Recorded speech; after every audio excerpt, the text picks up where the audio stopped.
Good evening. Good evening. This is Spirit Journey.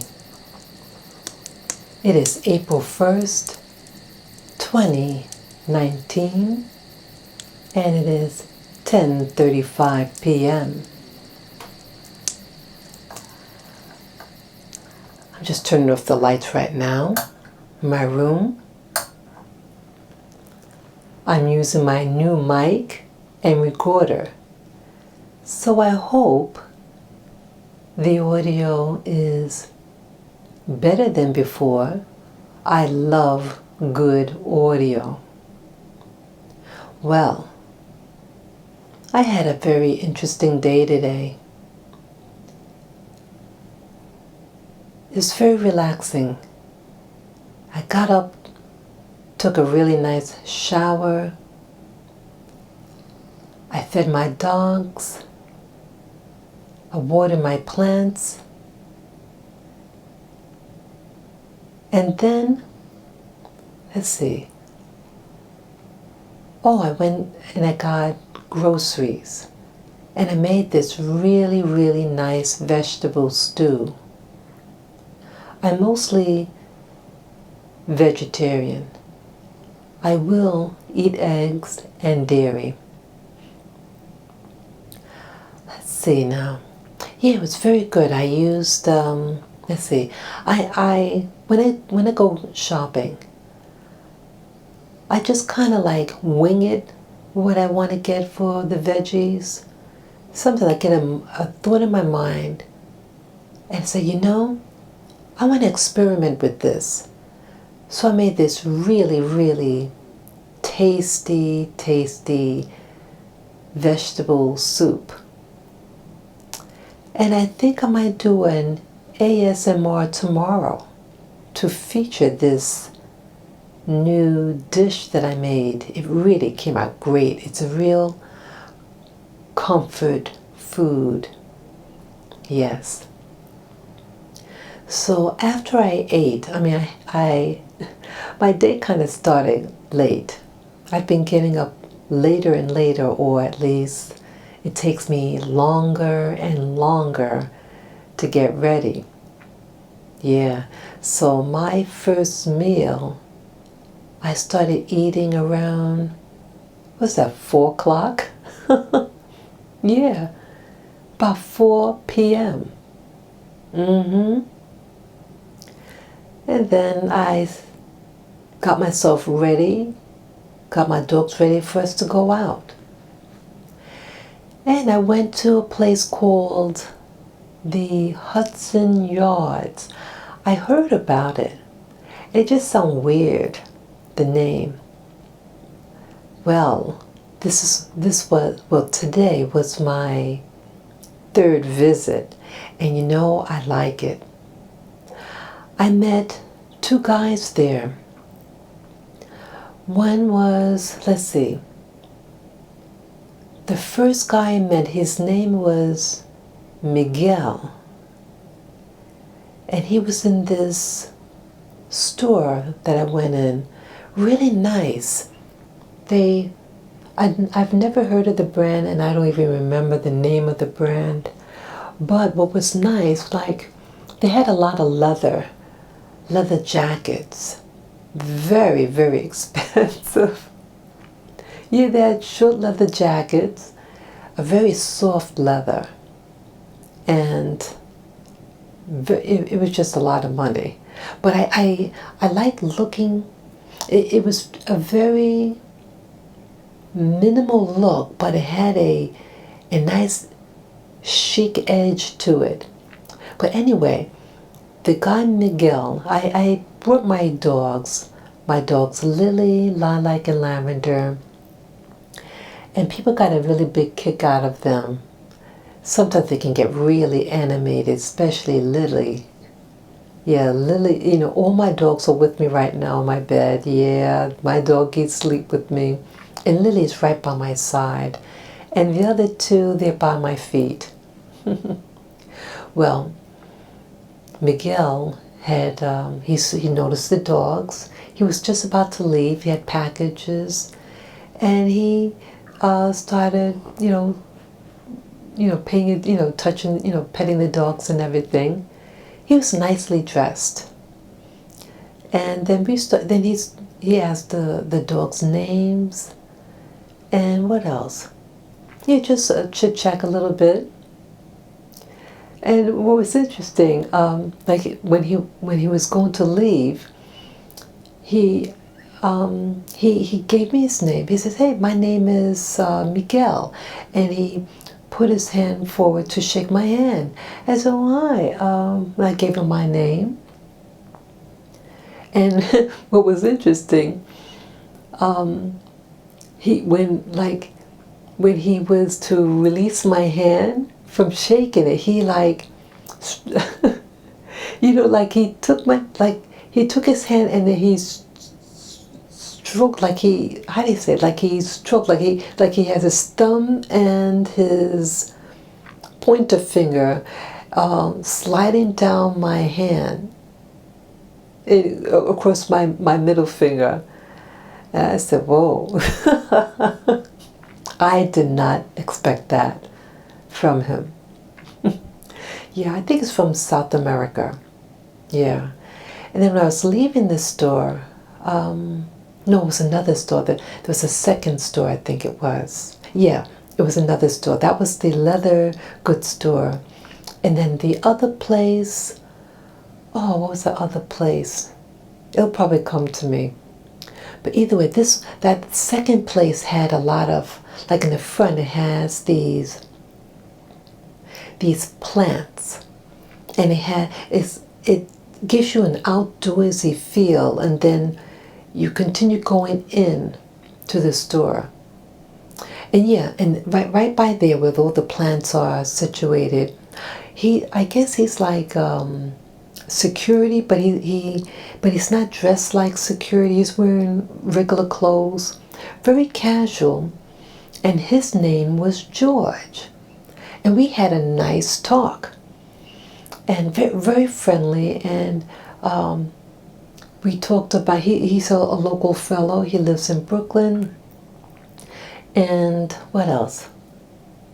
And somehow we got to the conversation with foods. Oh, I remember. I told him this was my third visit. And he said, "Oh, yeah, you should also try the restaurants. We got a lot of restaurants up here, blah, blah, blah." And somehow we got to, the food isn't the same how it used. We started talking about pizza. And he loves his pizza too. And I said, "Well, I'm kind of old school, and they don't make pizza like how they used to, and blah, blah, blah." And and then he said, "Yeah, I'm old school too. But I live in Brooklyn, and, we got good pizza in Brooklyn, and the pizza here, I try not coming here if I don't have to. I only come here to work, and then I go home and I, do everything in Brooklyn." But it was a nice conversation, and it was very reminiscent. It's nice to meet other New Yorkers who were born and raised here, or at least lived here for a long time, and they remember how things were. Now, I wouldn't want to have to go back in time in the 1980s, but they had the best pizza. Oh yeah. Now they have different types of people making the pizza. They have people from South Asia type, or from Latin America. And the way, I guess, making things, it's a little different. But back in the day when I had the pizza, they mostly had Italians. And who else? Or people from Greece. They know about the tomato sauce and everything, and I love that. And that cheese, it's different now. Everything about the pizza now acts different. The cheese doesn't melt like cheese. They really don't put tomato sauce on the pizza. And it's not really made with love. I mean, one time I went to a place nearby where I live, and I said, I would like if you can put extra cheese and spinach on it. Oh, I'm sorry, we don't do that here. I mean, it's unheard of. I'm saying it's unheard of. You add a little extra cheese or, whatever topping, and it's ridiculous. So the whole pizza culture from the past is not what they do now. It's awful. So sometimes I get very reminiscent about things like that, about the past, the 1980s and the pizza. I mean, they made pizza. It was a place called Ray's Pizza. Ray's, there are many in the city, but the one that I ate at, I think it used to be on the corner of 14th Street and 6th Avenue. And then there was another one on like West 4th Street or 8th Street, also on 6th Avenue. But I think it was really the 14th Street. They made, I mean, it was awesome. They gave you big slice. They were the most expensive Ray's Pizza. They gave you a really, really, really big slice. And then it had tons of cheese and the sauce. It was just awesome. Awesome. I think their pizza was $2 a slice. $2 or $2.50 a slice. And then there was another place. Theirs were, was it 50 cents or $1? Yeah, the cheapest place was it's called St. Mark's Pizza. I think theirs were, I forget now. Oh, I can't remember. Yeah, it's between like $1.50 or $1. It was considered cheap back then, and then Ray's Pizza was a little more expensive. But yeah. Oh yes, now, that same type of pizza, that for one slice it's like $4. Yeah, everything is up, it's more expensive, but it's not as good. Not as good. They don't believe in that, what do you call that tomato sauce. Yeah, I miss that. So, after the Hudson Yards, I walked back home with my little dogs. Yeah, by the time I left the mall, it was already dark. Yeah, I left, I left home around 5 o'clock or 5:30, and I got back home around 8:30. Yeah, I was surprised. I didn't realize I was going to be there that long, but it was nice. So I fed the dogs when I got back home, and then I just had some tea. And then I started watching a program on YouTube. I do like YouTube. I love watching some of the videos. I discovered this new YouTuber. At least this was the first time. It was last week when I first discovered her on YouTube. Yeah, I don't want to give the name or anything like that, but she's a young woman. She's now 23 years old, and she likes to travel. And I'm so excited for her. So very excited for her. And I watched several of her videos. She's very talented as a video maker. She makes, the music, how she arranges the video. She's really talented. Yeah, I think these are people who are in their early 20s. They are so savvy. They're very creative. I'm very impressed with their abilities in creating content, just how they edit the videos. I'm really impressed. What I find really exciting about this YouTuber that I discovered about a week ago, she travels. She travels all over the world. And the first time I ever traveled outside of the US, I was just a little older than her. I was 24. Yes, I had just turned 24. And for her, she's 23 now. I think she started traveling 4 years ago. Yeah, it could have been 4 years ago or 2 years ago. And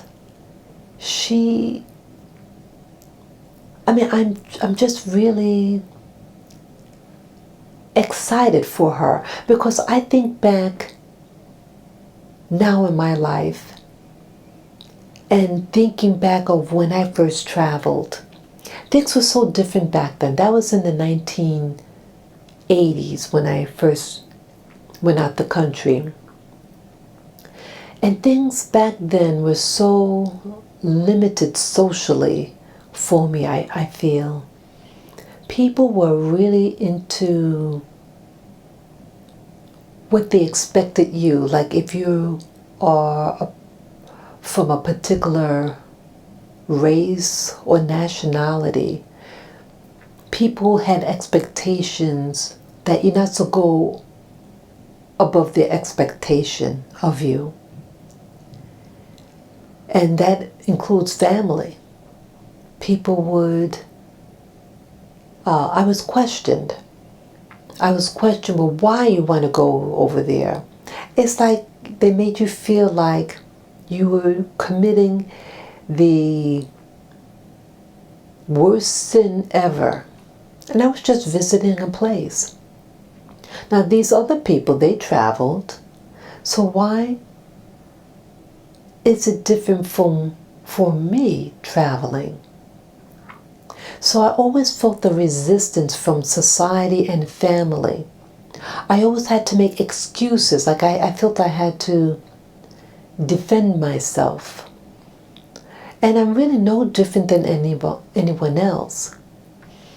I'm more on the quiet side. And I always was curious about why society was set up the way it was. How come some people could do this, but you can't? How come it's okay to do that, but not this? I always felt the stigma. I would say, let me clarify. I started to feel the social stronghold on me once I entered the college and the business world. Everything was like, I felt restricted. And I always wanted to self-expression. And this YouTuber that I discovered shared a lot about herself. And she lived in New Jersey. And she lived in an area where there were a lot of white people.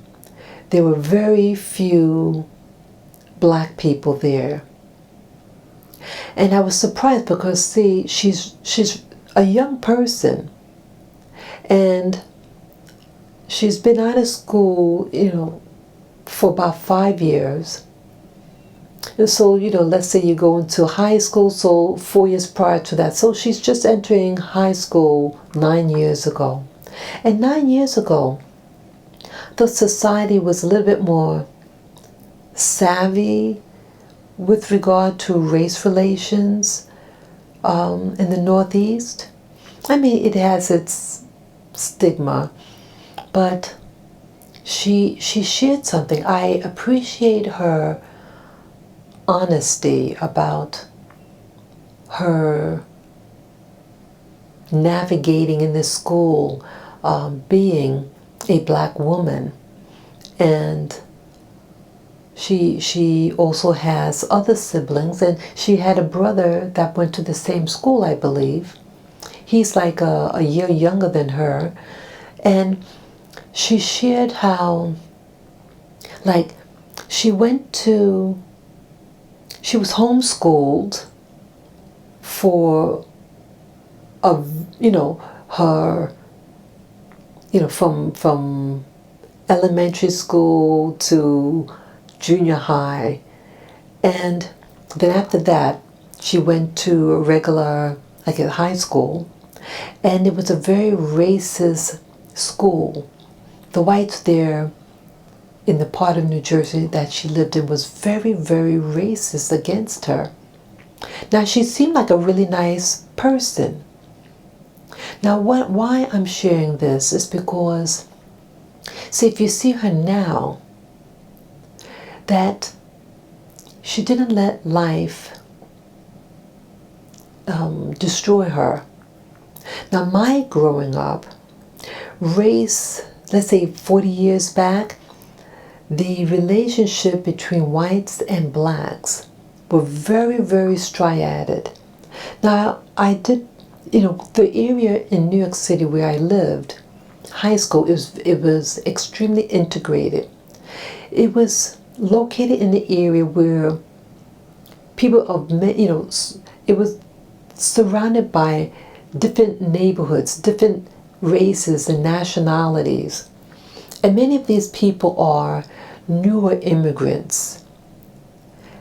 And in contrast, I think where the other YouTuber lived, these were more generational people that lived in that part of town for several generations. That's what I pick up. And so she was sharing how the people, the males, the boys and the girls, how they treated her. And they would come up to her and say, "You're ugly." And I was horrified to hear her share that, for someone to go up to someone that you don't know. And it really spoke a lot to me.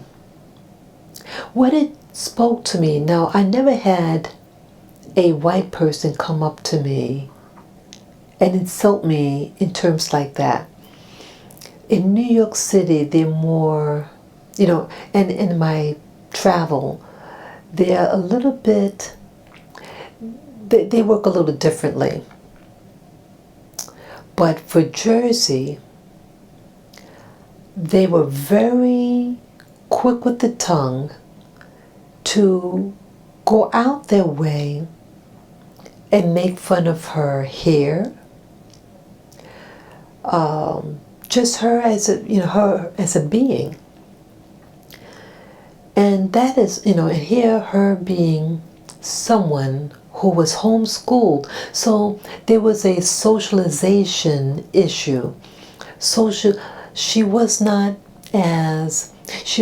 informed about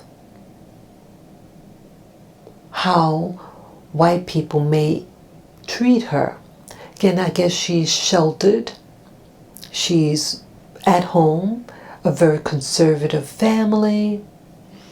And then she's out in the so-called real world and experiencing ugliness. And what was interesting also about this story, what she was saying, is that even though she had a brother, they didn't do the same thing to the brother. They didn't insult him and call him ugly or this or that. And again, maybe they're afraid of black men, that they might think they're going to beat them up. But the white boys and the white girls did it to her.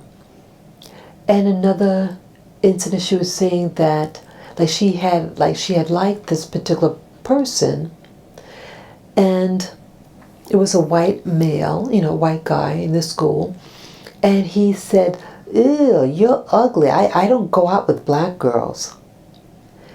And it's like, wow, what a, wow. I would have been devastated. But I think back that I realize that, see, that white people, white student, children, high school people, I believe that they are taught from their society or their families that to target the black female, the white male is taught, don't associate with black females, don't bring them home. And the white girl, I hope I'm getting this, sometimes I get my terms confused. And the white girls seem to be insecure and like to verbally insult. And I realize, my instinct is telling me something. Like, she did describe what the white girls looked like in her school. They were very short and very petite in frame, while with this person is a little bit above average in height. And she was slightly fuller, but considered slim. And so you have a female, and then verbally attacking a black female, and there's not that many blacks there in that school. So why the attack on the black female? One thing, the black female has a black womb.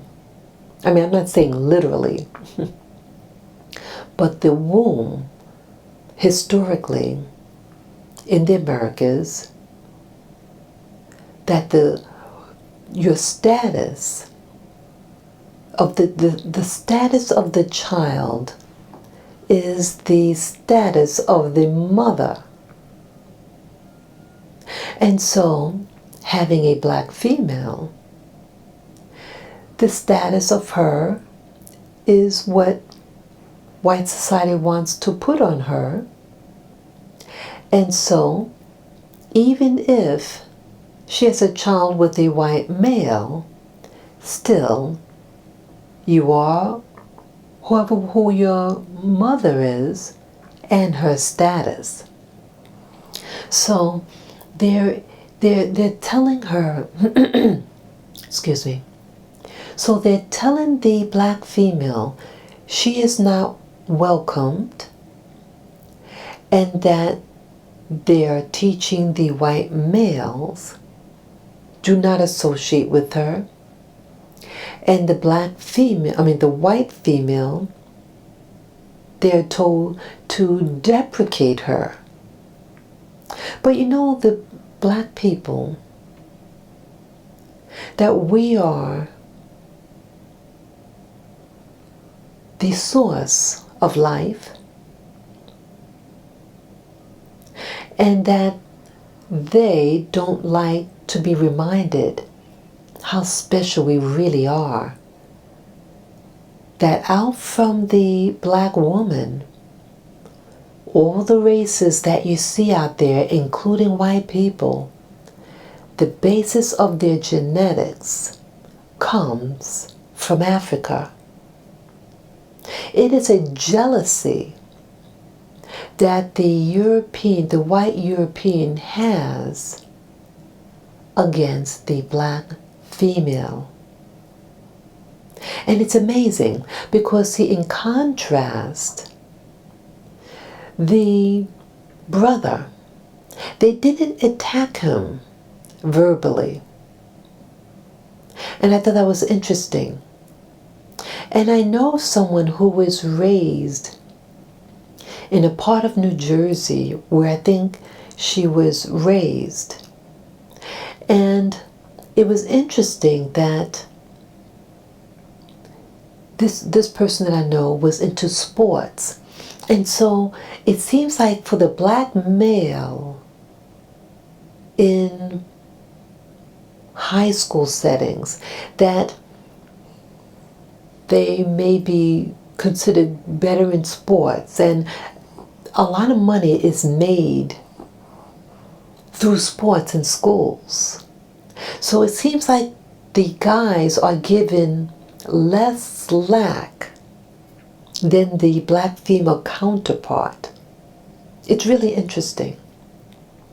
But why I'm sharing this story is that even though my high school I went to was integrated and I didn't have problems with whites in the school, but when I got into the real world, the business world, a lot of animosity.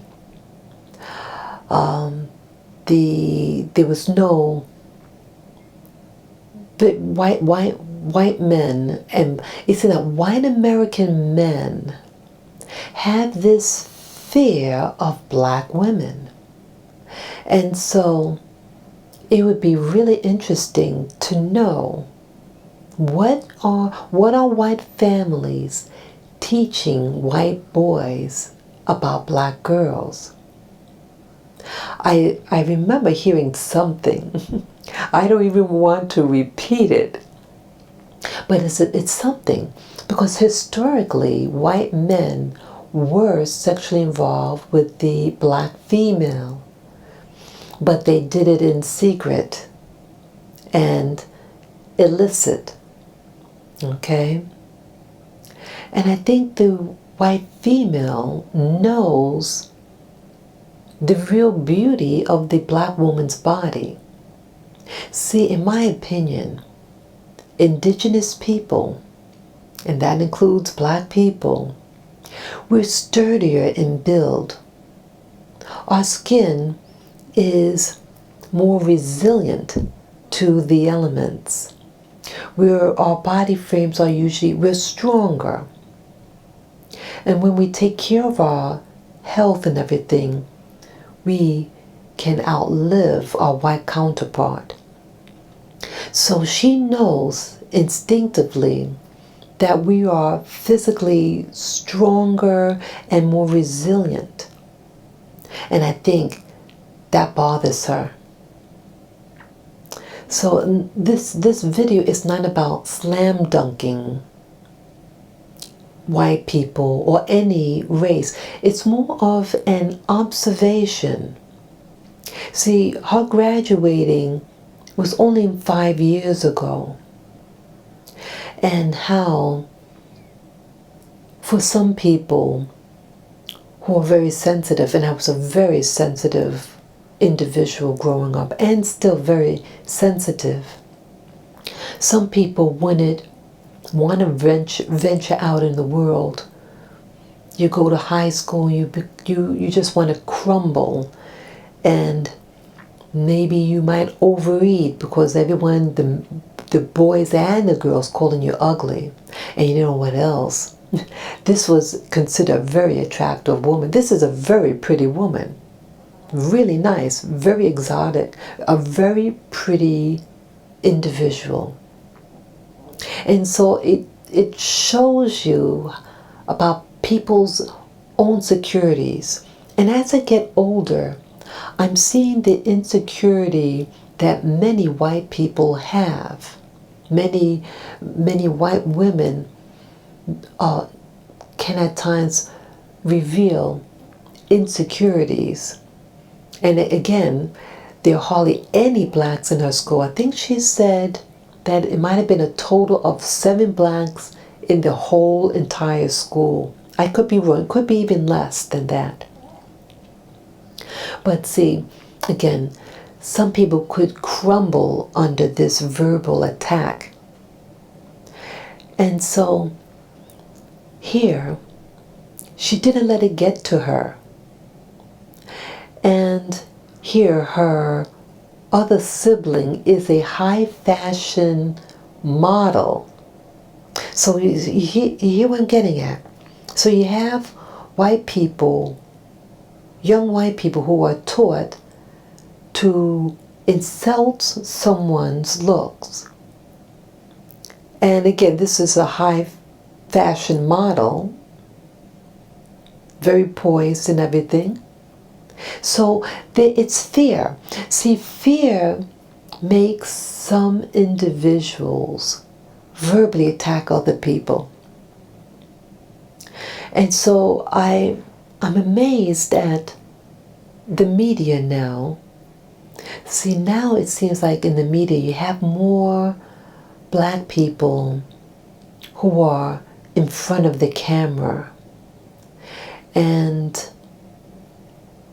it's very refreshing to see this, but it's also I find very interesting because now you see a lot of white people around these individuals. And again, this young girl she just turned 23, and in her short lifetime, this verbal animosity that she received from white boys and girls, high school age people. And so when I watch people now in the media, and it's like everybody wants to be your friend now. And I find that quite amusing. So also, now this particular YouTuber, she did share the story of how she got to go overseas. And she had a family member that was living overseas, and she got tired of college. She was becoming aware of certain things, and she had to reevaluate her life based on this new information she received. And so I guess to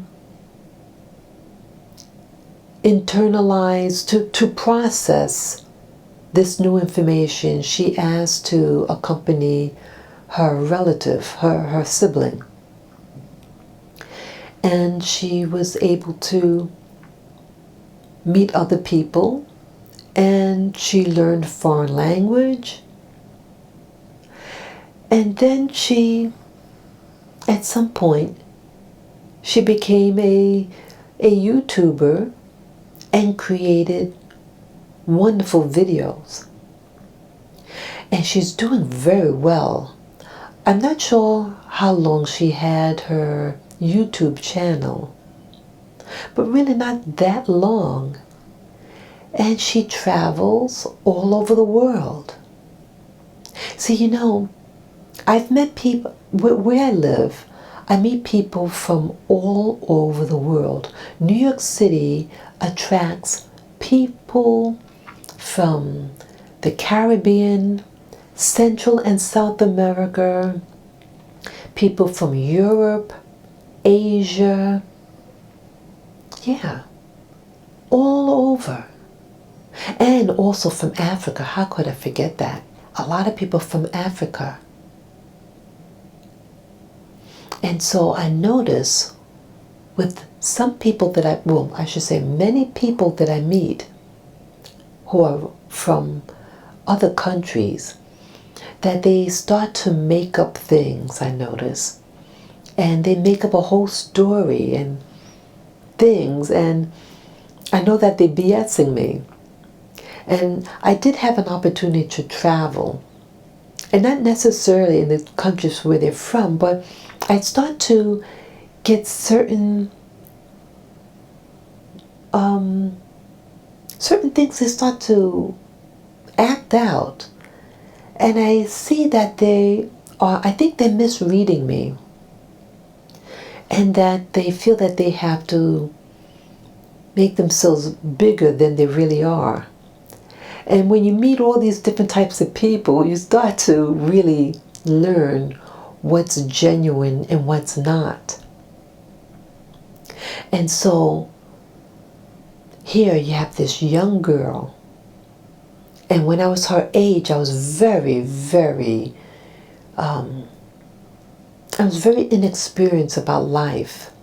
I too, like her, was very, I don't want to say isolated. I mean, I lived in this, you know, in one of the outer boroughs of New York City, and then we all work in Manhattan. But I was naive about people and where they're from and what's going on in other countries. I just took a face value. So I was always taught to believe what people tell me and not to question. But now I start to question. And now I'm learning the games people do when they meet other people. That people really don't love themselves. They really don't like themselves. And they want to appear bigger than they are. They may pretend to have money when they don't. And so here you have a young woman who is now 23 years old, and she's been to over 100 countries. When she goes back home to the US and meet these people, foreigners that are living in the US, they cannot deceive her the same way how they did that to me. You know what I'm saying? That she knows by experience what it's like to be in a particular country, what it's like to use their transportation, what it's like to go food shopping, you know, all these different social events. So I'm happy for her, I'm thrilled for her, because see, she could have let the bad talk that was told to her in high school, she could have let it crumble her. But she took the initiative, and she's an independent thinker. And I see a lot of qualities about her is actually similar to myself. And I think that's why I'm captivated by watching her. She is embracing who she is as a woman. And I admire that she was willing to share information that I thought was, would be considered very embarrassing. So that shows that she's overcome it, I believe. And I think even her white counterpart, who are of the same age as she, has not been to all these countries that she has.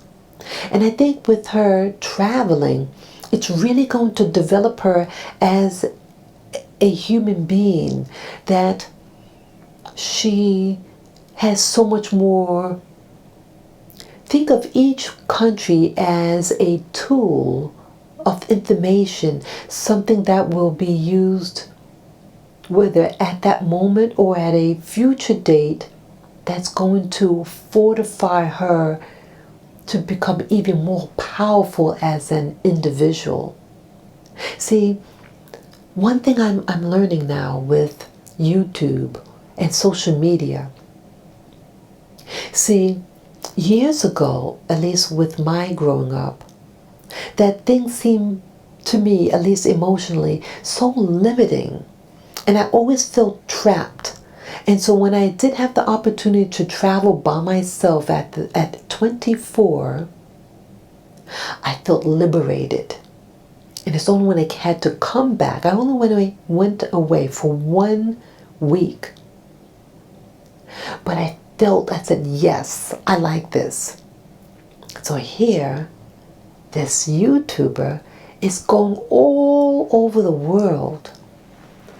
And it's going to improve her confidence. I could see her as because it's YouTube and social media, It goes over all over the world. She's international. She has subscribers that are from all different countries. Countries that don't even speak English. And they subscribed to a channel. And so racism for her, this is what I want to get at. See, racism for her is meaningless because, see, she's not letting them define her. She's above them. She is international. And she's not relying on the approval of her peers. See, she's independent like I am. She does things alone or with, she might have a chaperone, her brother as a chaperone for her. See, she's traveling overseas. But outside of that, she's an independent thinker. She travels, she's learning about other people. I could see her really, I'm amazed at the potential this woman has. And that with social media, she's able to reach out and what they call branding. See, all those terminologies are new for me. I'm probably old enough, probably the same age as her mother. I just get the impression that her mother is around my age. And even though I've been in the military, I still see there's so much more places that I want to go to. And I would love the ability to travel more. I love to maybe one day have my own property. I love the idea of traveling with my little dogs. I don't know how I would do that. So anybody watching this audio stream, audio file, I should say, yeah, how could I bring my dogs with me? I don't want to leave them alone, I don't want to bring them to like a kennel and to be watched over. I want them in a home setting. Yeah. And so I would love to find out how to do this. I always wanted to travel. I always wanted to go outside of the box. Because see, I know that New York City isn't the world. I really thought New York City was everywhere.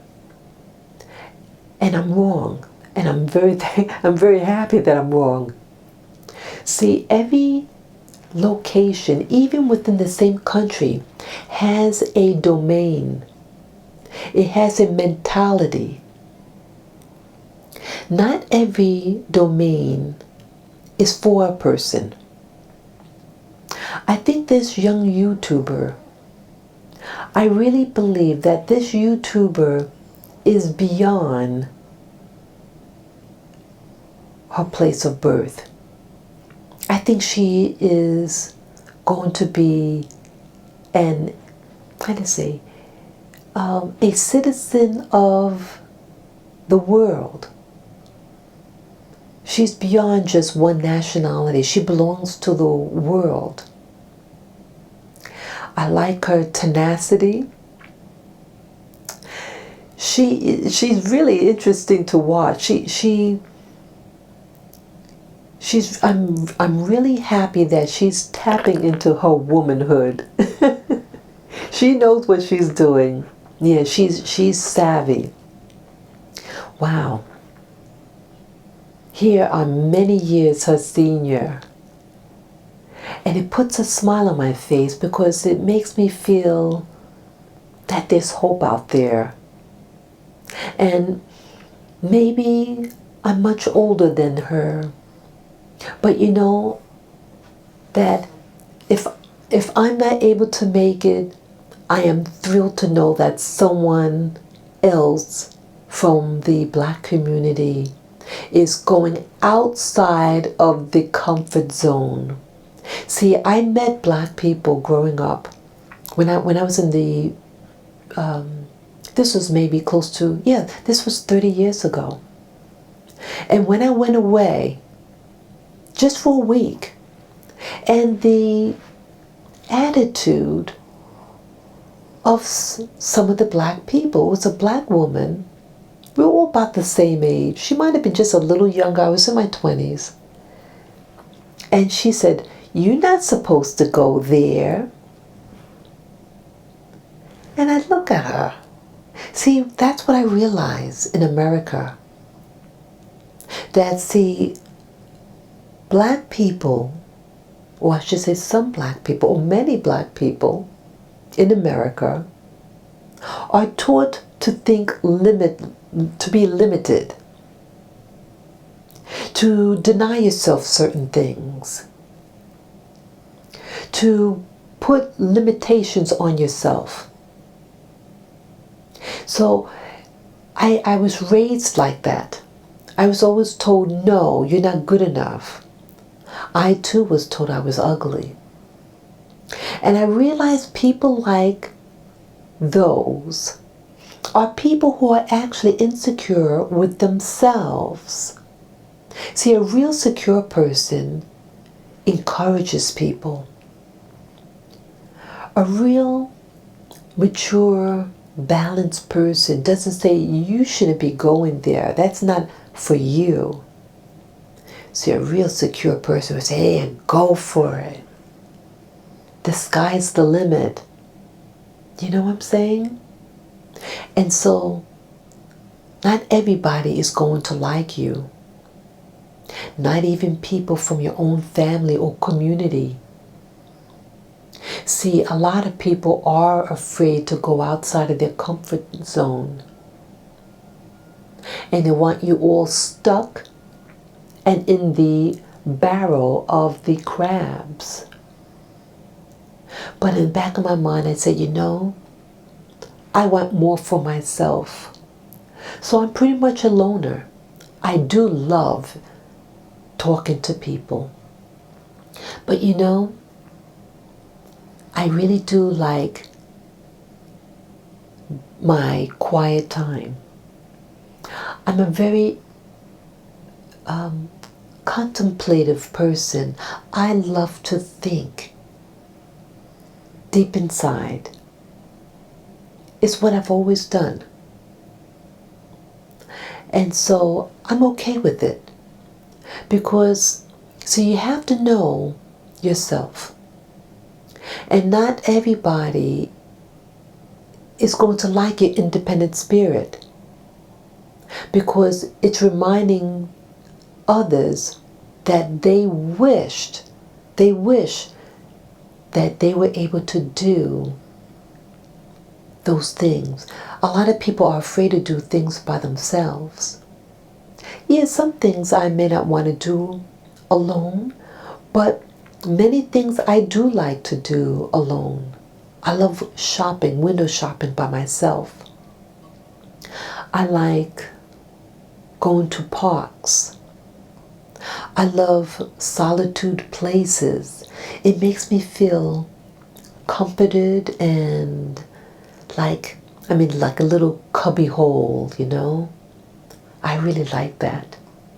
But I do also like being in public places. I really enjoy that. So, my experience today is reminding me that the person who's really that can hold you back is not others, but yourself. And that's what I'm learning.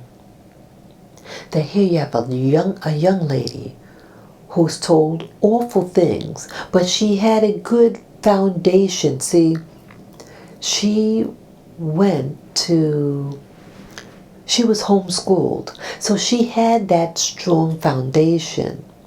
And as with me, my foundation was very, very rocky. I'm what they call a slow developer. You know, what do you call it? A late bloomer. Yeah, that's me.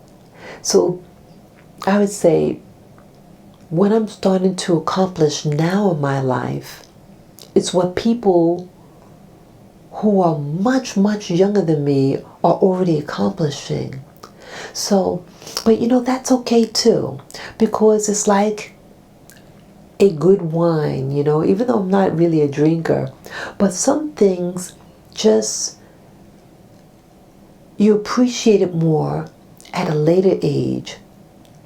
While some people who are very young, like in their late teens or 20s, they've done everything so early in life. They received, you know, these high tech gadgets.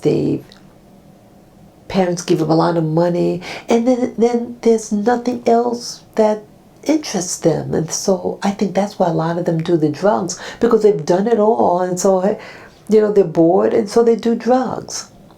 While with me, I'm a late bloomer, but at my age now, I appreciate the flowers. I appreciate natural beauty.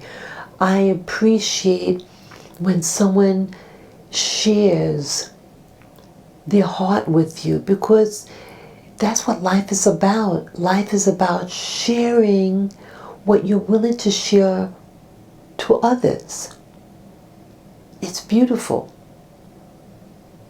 So I thank social media that you too can become an international world citizen. Yes. Yes, that's what it's really about. Being a world citizen and enjoying yourself and enjoying those moments with others. So don't let people, excuse me, don't let white, black, yellow, red, polka dot, don't let people limit you. Don't let people make you feel inferior, because you know, 9 times out of 10, those people who are saying those ugly things to you, that's how they feel about themselves. You hear what I'm saying? They don't like themselves. You're no threat, but they are afraid of you because of their own insecurities. So chin up those people who stayed long enough on this audio file that I'm doing. Yes, you keep your chin up, shoulders back, and be the best you. There is no one better than you. And that's all of us. All of us are our best. We are all beautiful and precious jewels. It's up to us to learn to cut through the foolishness and to create a life for you to enjoy. Yes. So I thank social media to allow, no matter what race or nationality or complexion or hair texture you are, or religion, that you too could make a name for yourself.